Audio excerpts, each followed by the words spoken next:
Quand ma grand-mère est décédée, j'ai hérité de sa vieille maison en pierre, à la campagne. Je n'y étais pas retourné depuis mes 8 ans. Tout sentait la poussière et la mémoire, le genre de lieu où chaque craquement de bois semble raconter une histoire oubliée. Je suis venu seul pour trier les affaires.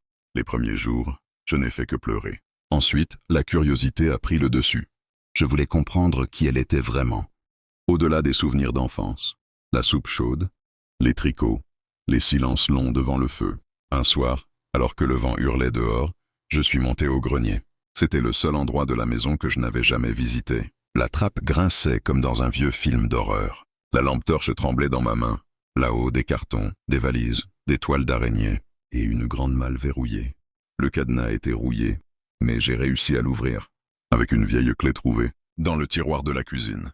À l'intérieur, des lettres, des photos en noir et blanc, des carnets, un parfum de vieux papier et une boîte en bois verni.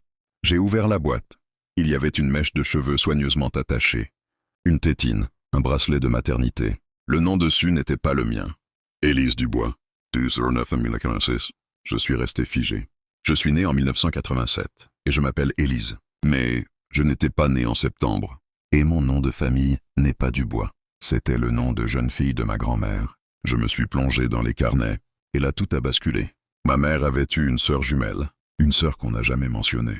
Une sœur morte à l'âge de 6 mois. Sauf que les carnets racontaient une autre histoire. Ma grand-mère y écrivait sa culpabilité, sa peur, son mensonge. Elle y racontait la nuit où sa fille, ma tante jumelle, avait cessé de respirer. Et comment, dans sa détresse, elle avait décidé d'échanger les bracelets. Elle avait gardé la petite Élise, moi, mais ce n'était pas moi, c'était l'autre. Ma vraie identité, celle de l'enfant décédé. J'ai mis plusieurs jours à oser poser la question à ma mère. Elle a blêmi, nié d'abord, puis pleuré, et fini par tout confirmer. Personne n'a jamais su, à part elle et ma grand-mère. Elles ont voulu me protéger, me garder. Alors, qui suis-je vraiment? Je suis celle qu'on n'a jamais pleurée, ou peut-être celle qui n'aurait jamais dû vivre. Et depuis ce jour, je rêve souvent d'une autre moi. Une ombre dans le miroir, une présence silencieuse, une sœur, une absence, et parfois je l'entends. Elle me parle, elle me dit que ce n'est pas fini.